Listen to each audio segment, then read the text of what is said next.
रायगड, महाराष्ट्रासह देश विदेशातील ताज्या बातम्या पाहण्यासाठी मॅक्स इंडिया लाईव्ह चॅनलला सबस्क्राईब करा आणि बेल आयकॉन दाबायला विसरू नका.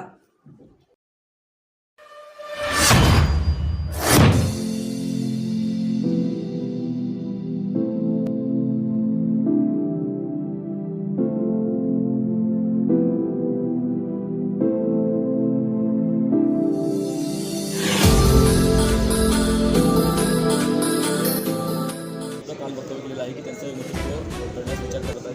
कसं पाहता एकंदर या सगळ्या गोष्टीकडे? मी काय आता राष्ट्रीय पातळीवरचा नेता नाही आहे आणि त्यामुळे ममता बॅनर्जींचं स्टेटमेंट मी वाचलं वर्तमानपत्रामध्ये आज. आणि शेवटी हा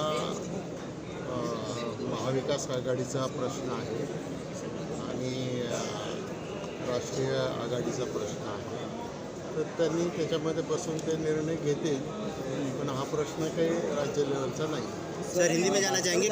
कल जो विरोधक है उन्होंने बॉयकॉट. मुख्यमंत्र्यांची भेट घेतली आणि त्यांनी अशी मागणी केली आहे की विरोधी पक्ष नेत्याच्या बाबतीत चर्चा झाली पाहिजे. तुम्ही कसं बघताय, कारण तुम्ही सत्तेतला भाग आहात?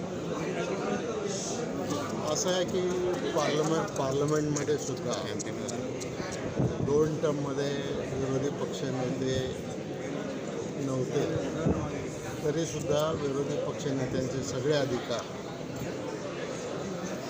ज्यांची संख्या जास्त आहे त्या पक्षाला दिले गेले.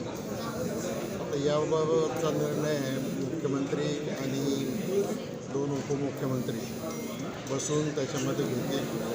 मग विरोधी पक्षनेतेपद असो किंवा त्याच्यामध्ये उपाध्यक्षपद असो, याचा निर्णय मुख्यमंत्री आणि 2 उपमुख्यमंत्री घेतील.